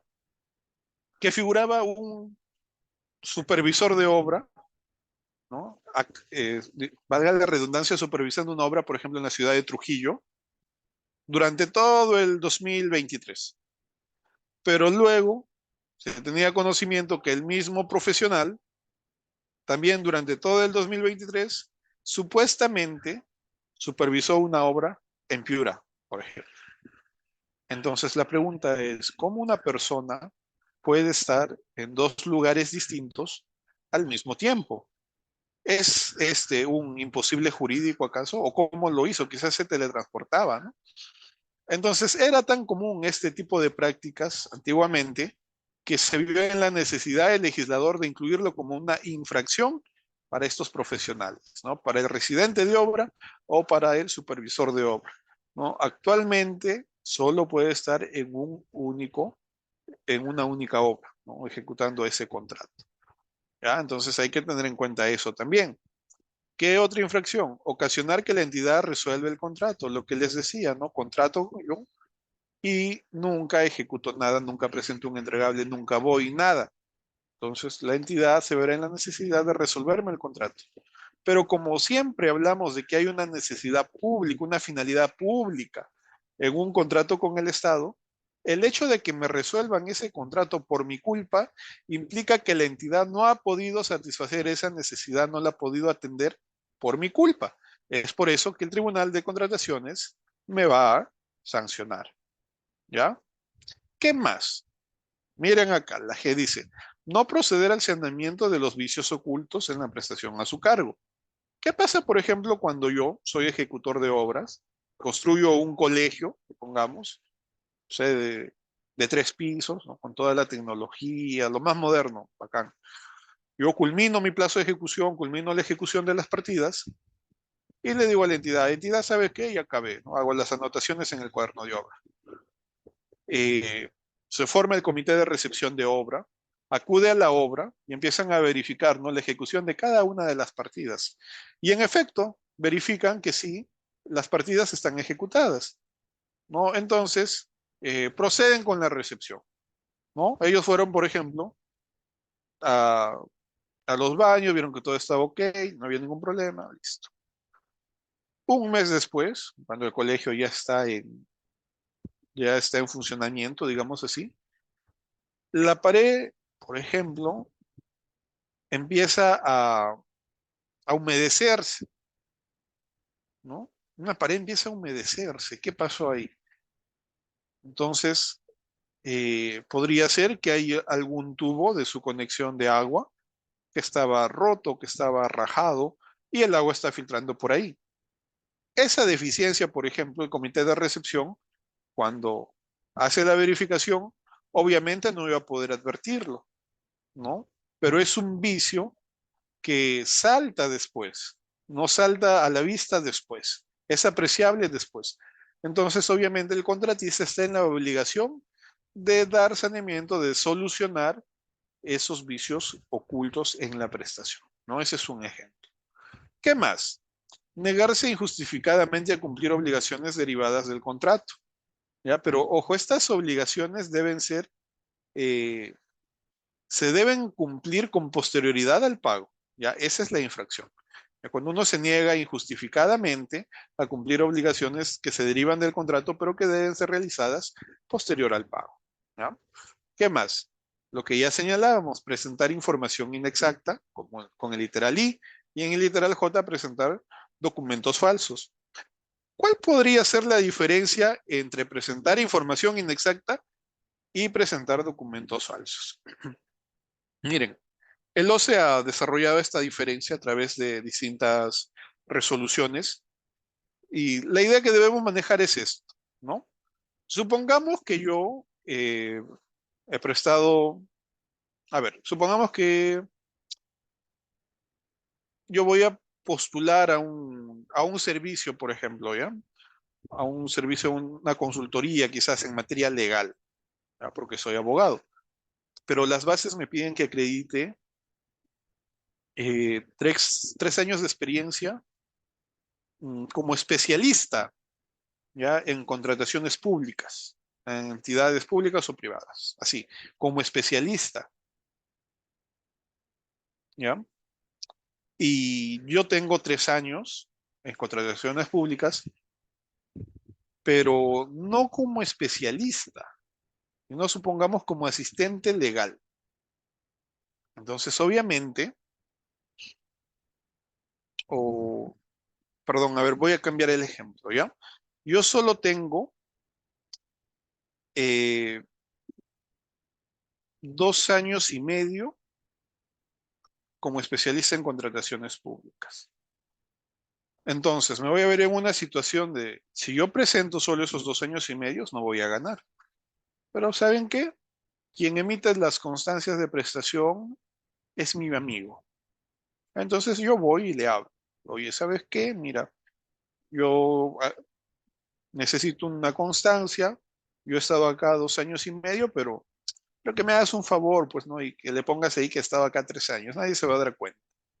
Práctica muy común, muy frecuente. Y me dan esa constancia por 3 años. Yo lo presento a la entidad, gano quizás el procedimiento de selección, suscribo contrato. Miren, la firma en esa constancia, en ese certificado, la firma es verdadera. Esa constancia, ojo, no ha sido adulterada en ninguno de sus extremos, ¿eh?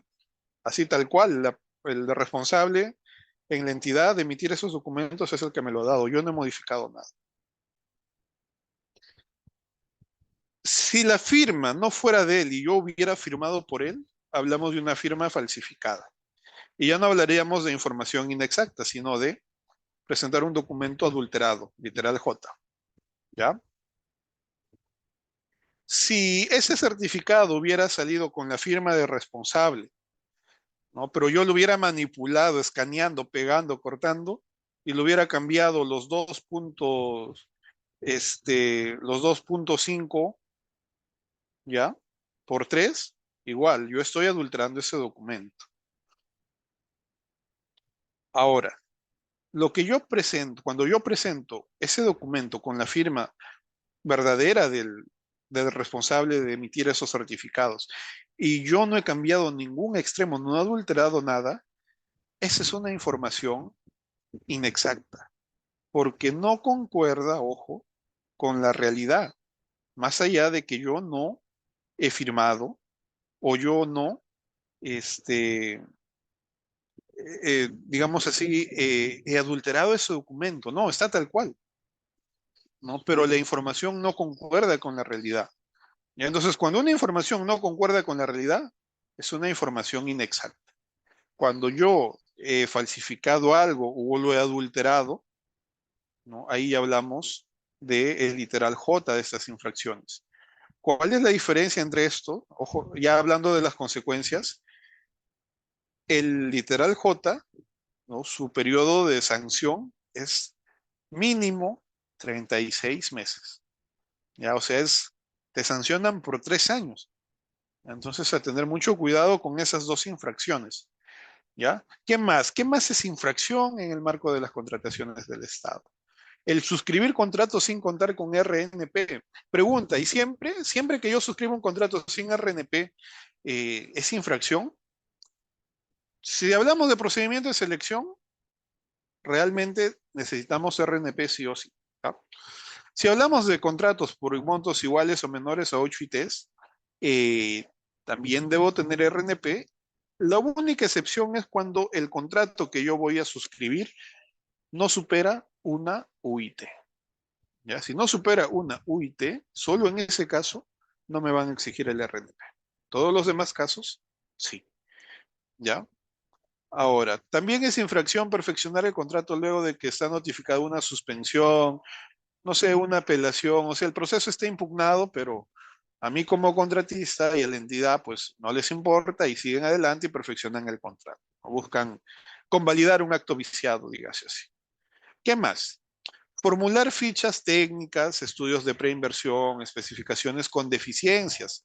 Esta infracción, señores, está relacionado específicamente para los consultores, ¿no? Los que hacen justamente los estudios de preinversión o los expedientes técnicos, si los hacen mal es objeto también de infracción. Y también se ha considerado el presentar cuestionamientos maliciosos o manifiestamente infundados. Ya todas esas son las infracciones y es lo que debemos tener cuidado. Ahora, eh,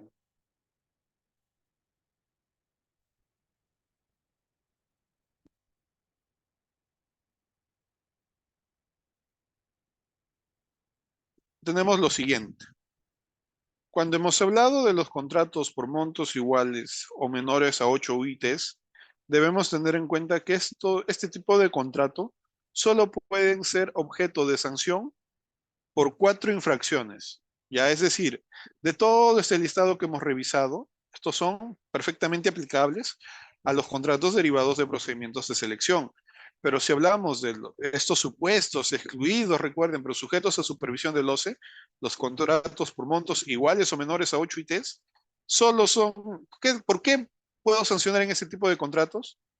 Por contratar estando impedido, de contratar con el Estado, por presentar información inexacta, por presentar documentos falsos o por suscribir contratos sin tener RNP. Son solo esas 4 infracciones pueden ser objeto de sanción en este tipo de contratos y hay que tenerlo en cuenta.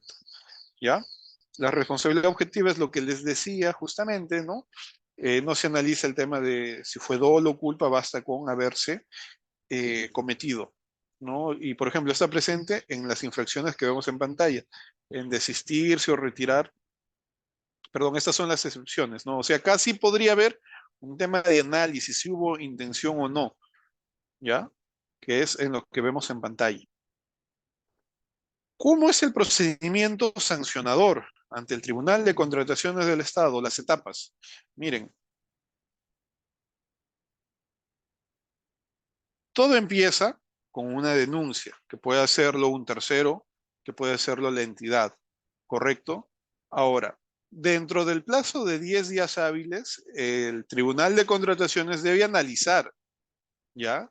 Y si es que encontrara que existen indicios suficientes de la comisión de una infracción, si es que encuentra indicios suficientes, puede disponer mediante decreto el inicio del procedimiento administrativo sancionador, ¿ya? Pero también, si es que lo considera necesario, puede pedir información adicional a la entidad. Y a la entidad va a contar, si fuese el caso, con 10 días hábiles para remitir esa información adicional, quizás un informe complementario o algo similar, ¿ya? Ahora, cumpla o no cumpla la entidad con remitir esa información adicional, el tribunal va a proceder a requerir al contratista, o bueno, al proveedor, digamos en este caso, su descargo, ¿no? Otorgándole el plazo de 10 días.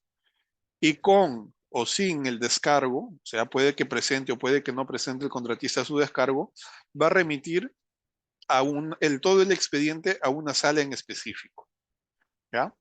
Ahora, dentro del plazo de 3 meses, la sala deberá emitir la resolución que sancione o que absuelva a este proveedor de alguna infracción que se le haya imputado. Justamente cuando el proveedor presenta su descargo, debe solicitar el uso de la palabra.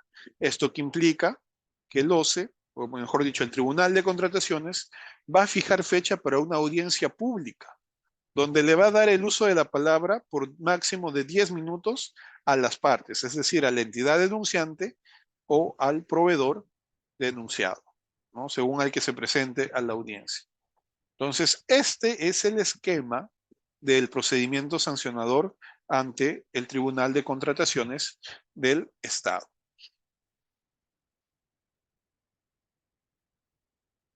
Ahora, ¿qué sanciones aplica el tribunal? Puede ser multa, puede ser inhabilitación temporal o puede ser inhabilitación definitiva. Ya esas tres opciones es el tema de la sanción. Ahora, un punto muy importante, muchas veces y algunas entidades incurren en el siguiente error. Ya cuando se inhabilita a un proveedor, ya supongamos que yo tengo vigente una orden de servicio, ya por un monto menor a 8 UITs en una entidad X. Ya que mi plazo son 3 meses y ya transcurrió el primer mes, es decir, me faltan 2 meses todavía de prestar mis servicios en esta entidad. Pero justo el día de hoy, el Tribunal de Contrataciones del Estado emite una resolución sancionando, porque quizás en otro contrato ocasioné la resolución del contrato, ¿ya? O quizás en otro contrato presenté información inexacta. Entonces, ¿qué hacen muchas entidades? Dicen, no, un momento, tú ahora ya estás sancionado y tú ya no puedes seguir prestando servicios en esta entidad, ¿no? Te resolvemos tu contrato. Esa práctica se ha dado y se sigue dando en diversas entidades. Y es una práctica totalmente errada, porque justamente, miren el numeral 50.5 del tubo de la Ley de Contrataciones del Estado que dice que la inhabilitación o multa que se imponga no exime de la obligación de cumplir con los contratos ya suscritos, ¿no? A la fecha en que la sanción queda firme.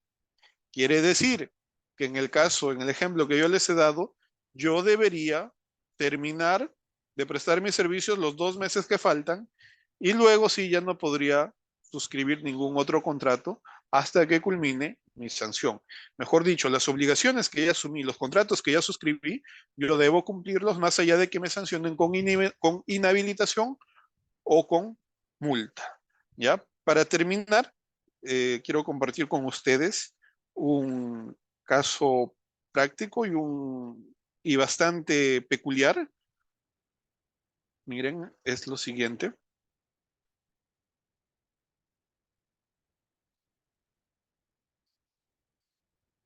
He cambiado los nombres, obviamente, ya he puesto nombres ficticios, nombres de películas.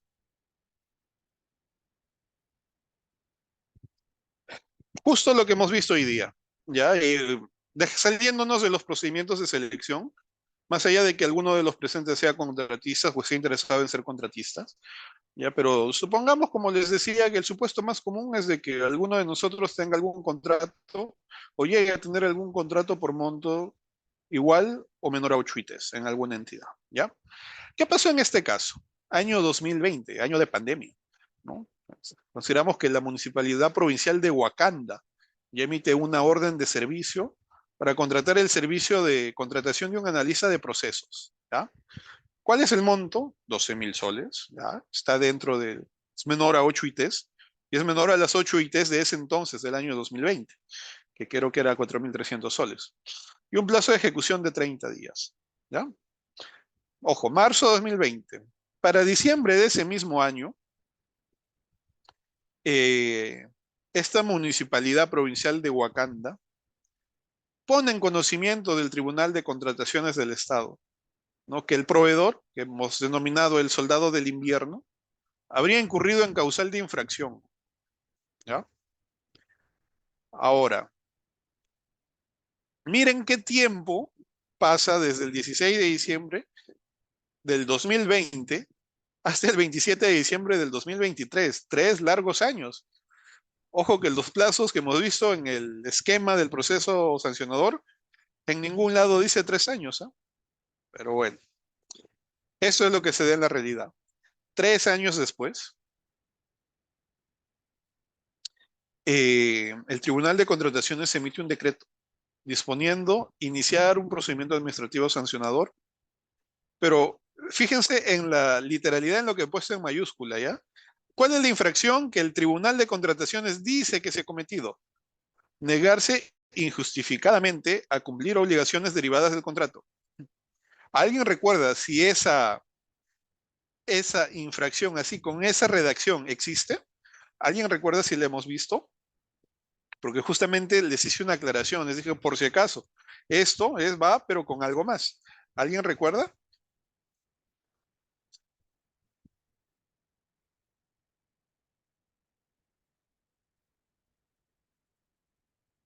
Bien, miren, esa infracción, ojo, miren cómo, por eso es lo que resalto, ¿no? Miren cómo el mismo Tribunal de Contrataciones considera como infracción simplemente negarse injustificadamente a cumplir obligaciones derivadas del contrato, nada más, ¿eh? En el marco de la orden tal emitida por la Municipalidad de Wakanda, ¿ya? Esto, ojo, también acá, o cómo llega a esta conclusión el Tribunal de Contrataciones del Estado. Llega a esta conclusión en base a un servicio, a un informe de control, es decir, un informe de Contraloría sobre hechos con presunta irregularidad en el periodo del 1 de marzo al 30 de julio del 2020. Ahora, ¿qué es lo que decía ese informe? Miren qué es lo que decía ese informe. Dice que la persona X, en su calidad de analista de procesos, elaboró un informe técnico de una contratación directa, ¿no? Dando cuenta que a dicha fecha los bienes habían sido internados en su totalidad. Dice, asimismo, por no haber verificado la información del informe de indagación de mercado donde se afirmaba que dichos proveedores estaban dedicados a la actividad objeto de la contratación. Dicen que eso no ha hecho, que no ha cumplido con eso. Dice, este profesional no dio cumplimiento al numeral 4 de sus alcances y descripción del servicio de sus términos de referencia. ¿Ya? Dice, ¿qué decía dentro de estos términos de referencia?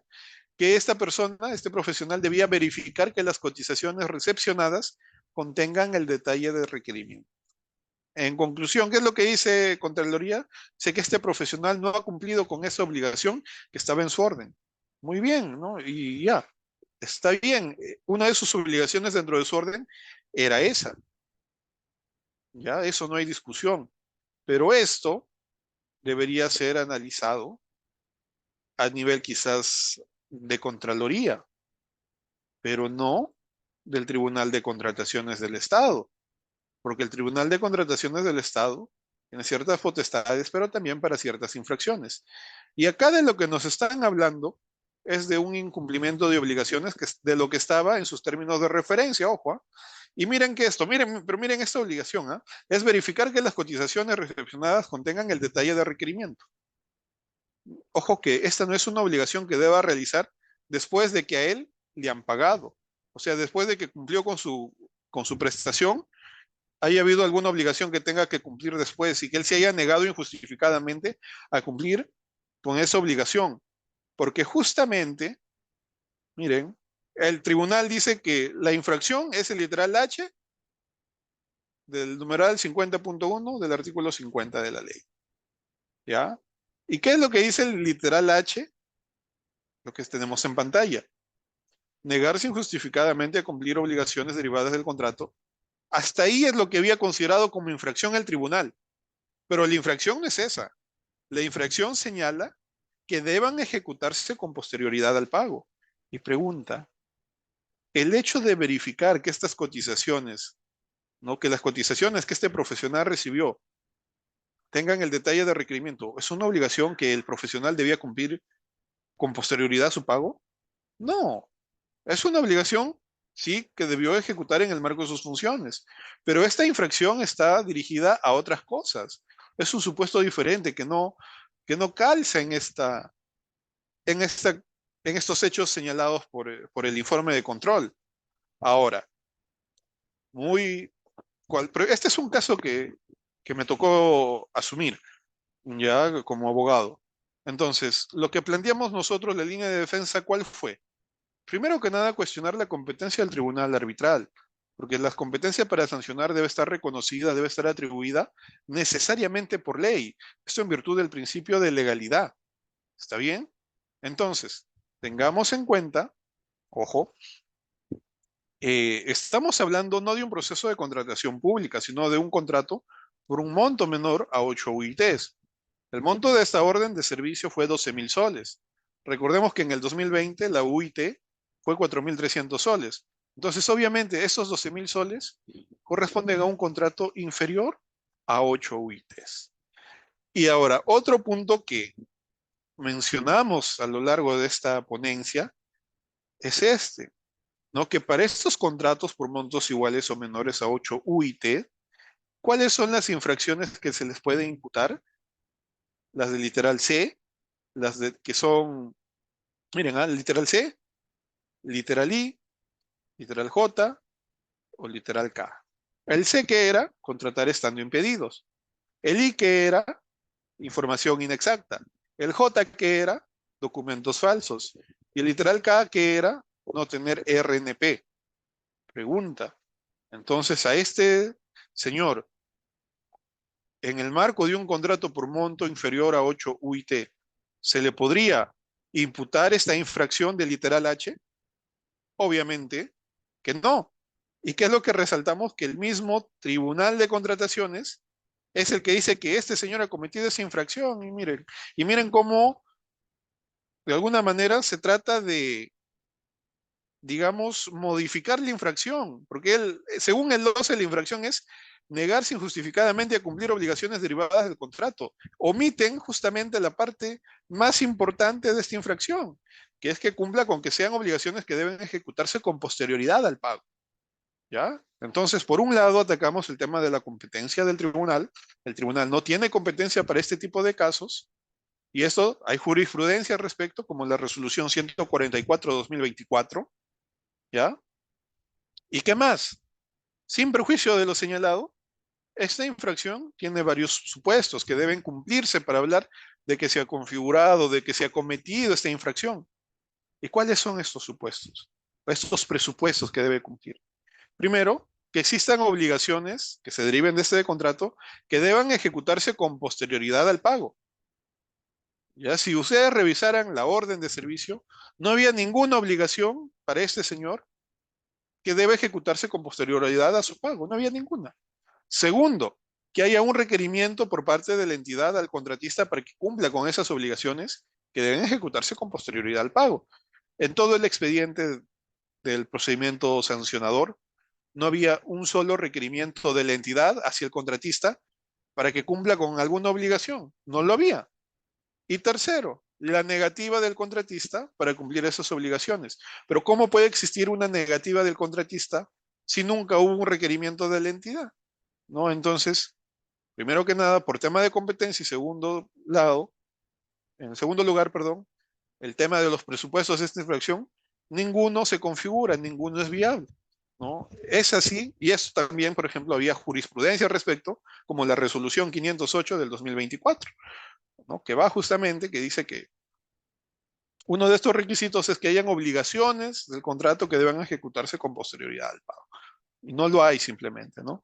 Entonces, esa fue nuestra línea de defensa. Es un caso que aún no culmina, pero como quizás hemos podido compartir el día de hoy, está sujeto, este tipo de contratos por montos son menores o iguales a 8 ITs, solo a 4 tipos de infracciones, ¿no? Y definitivamente la infracción que se pretendía imputar a este señor, en este caso, pues no tenía ninguna cabida legal, ¿no? No tenía ningún sustento legal, ¿no? De esta manera, estaríamos dando por culminada la presente ponencia, ¿no? Si es que hubiera alguna consulta, alguna pregunta, les escucho.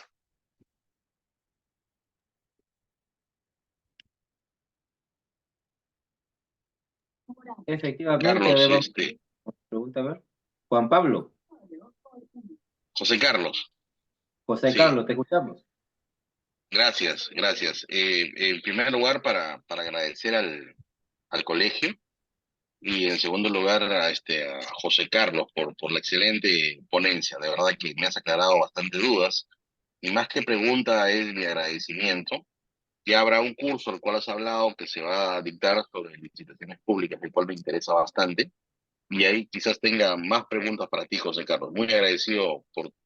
Muchas gracias. Muchas gracias, José Carlos. Muchas gracias.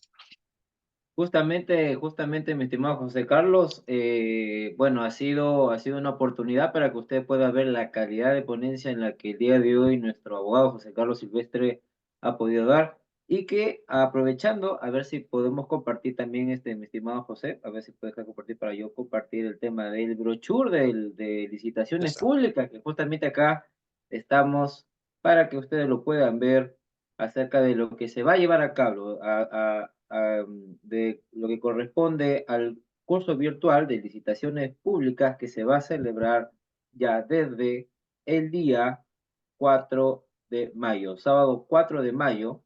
El docente va a ser el abogado José Silvestre Contreras. El inicio va a ser el 4 de mayo de 2024 y termina el 8 de junio de 2024, en la cual van a constar de horas sincrónicas, que son 18 horas, y horas asincrónicas, 25 horas. Va a ser todos los sábados, de 9 de la mañana hasta el mediodía, así que es importante de que lo anotes ya y que de una vez puedas reservar para que tú puedas llevar todo el contenido de lo que se va a llevar en este curso. Coméntanos así, grosso modo, mi estimado José, de lo que los chicos van a llevar en este curso, así que es importante que ustedes estén atentos a esto. Muchas gracias. Miren, en sí el tema de contrataciones con el Estado, yo les digo algo, en las aulas de pregrado no es desarrollado de la manera que se debería. No, esta materia es muy importante, ya hemos hablado un poco de los motivos, sea que lo veas como empresario, sea que lo veas como funcionario, como servidor, es muy importante, ¿no? Yo vengo de la Facultad de Derecho de la Universidad Nacional de Trujillo y cuando estaba en las aulas de pregrado, lo único que me enseñaron eran los principios de la contratación pública, ¿no? Y definitivamente manejando los principios de la contratación pública, pues no llego a ningún lado, ¿no? El tema de contrataciones públicas es muy interesante. Ojo, el buscar profesionales que estén certificados por el OCE es una búsqueda muy ardua para las diversas entidades, ¿ah? Buscan profesionales certificados por el OCE para que puedan laborar en logística y no los encuentran, ¿no? Las entidades están a las ganadas buscando profesionales justamente certificados por el OCE, ¿no? Entonces, este curso, por ejemplo, nos va a permitir conocer a detalle cada una de las 3 fases de la contratación pública, ¿no? Es más, por ejemplo, muchos hablan del arbitraje, de la conciliación. Vamos a entrar también un poco a ese tema que no es muy explorado, ¿ya? Vamos a poder revisar o hacer una simulación de revisión de ofertas, ¿no? Muy importante si es que quieres formar parte del comité de selección, ¿no? Aprovechando la casuística que tenemos a la mano. Entonces vamos a abarcar, vamos a entrar más a detalle, ¿no? Yo espero que haber podido generar esa expectativa con la ponencia del día de hoy, ¿no? Y están cordialmente invitados a que puedan participar de este curso de licitaciones públicas. Efectivamente, mi estimado José, es importante de que ustedes sepan de que este curso se va a lanzar el día sábado 4 de mayo, repetimos, el día sábado 4 de mayo. Es importante ya de que tú reserves desde ahora tu cupo para que puedas ya tener en cuenta de que a partir del sábado 4 de mayo vas a iniciar el curso de licitaciones públicas. Me preguntan al interno cuánto está, cómo es. Muy bien, no se preocupe, es algo sumamente cómodo ya que tú siendo colegiado habilitado va a ser a tan solo 150 soles. Repetimos, colegiados habilitados 150 soles y para los colegiados no habilitados y público en general 200 soles. Es importante saber por el número de horas que va a ser 43 horas. Así que anímate. Ya el día de hoy hemos visto una ponencia maestra a cargo del abogado José Carlos Silvestre, y ese es un extracto de lo que va a ser todo prácticamente el curso de licitaciones públicas, en la cual lo vas a llevar de manera completa. Así que invocamos a todos los licenciados en administración y también al público en general a que se inscriban en el curso de licitaciones públicas. Ahí en el enlace ya hemos dejado también ahí en el chat del Zoom para que ustedes puedan separar ahí, y si quieren más información también al interno le vamos a poder dar el brochure. Así que estamos muy contentos de que de principio a fin sí se ha mantenido un buen número de participantes, en la cual constata de que el tema ha sido plenamente importante. Así que, ¿alguna duda hasta ahorita? De repente, si no, con esto ya cerramos el día de hoy la ponencia. A ver, ¿alguna duda que tengan? Perfecto, perfecto entonces. Bien, Buenas noches. a ver, Carmen Rosemary, te escuchamos, Carmen. Buenas noches. Buenas noches. Nada, felicitarlos al colega y también al abogado que nos brindó esta capacitación. Quería consultar si tenemos la opción de tener el acceso a esta grabación, a la grabación de esta clase. Bueno, claro que sí. Vamos a ver cómo lo podemos, como el video pesa, no sé si eso va a ser posible el envío de los correos, pero lo que sí aseguramos fijo es el tema de las diapositivas.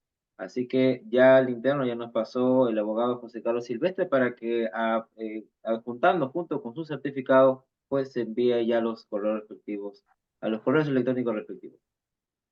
Listo, gracias. Perfecto. Claro, efectivamente, mi estimado Víctor. Vamos a hacer a ver lo posible, a ver si se puede comprimir, esa es la palabra, para que el video también pueda ser enviado. Bien, así que llegamos hasta esta fase final, así que agradecemos a todos los licenciados en administración y al público en general por asistir a esta conferencia. Invocamos ahorita, por favor, a que se registren en la asistencia para que con esa información nosotros al interno verificamos quiénes son los que han estado presentes en la ponencia. Así que nosotros nos despedimos, pero el Zoom va a estar un ratito para que los que todavía no han visto el link, ahorita se lo van a enviar para que puedan registrarse. Agradecemos infinitamente al abogado José Carlos Silvestre por esta magnífica ponencia e invocamos a una vez más a que te inscribas al curso de licitaciones públicas, que es el curso más completo que Corla La Libertad tiene preparado para ti. Así que ahí está el enlace, puedes escribir y el día de mañana ya iniciamos ya con la absolución de las consultas respectivas. Muy bien, conmigo será hasta en otra oportunidad. Con la libertad les saluda. Cuídense mucho. Chao, chao. Buenas noches con todos.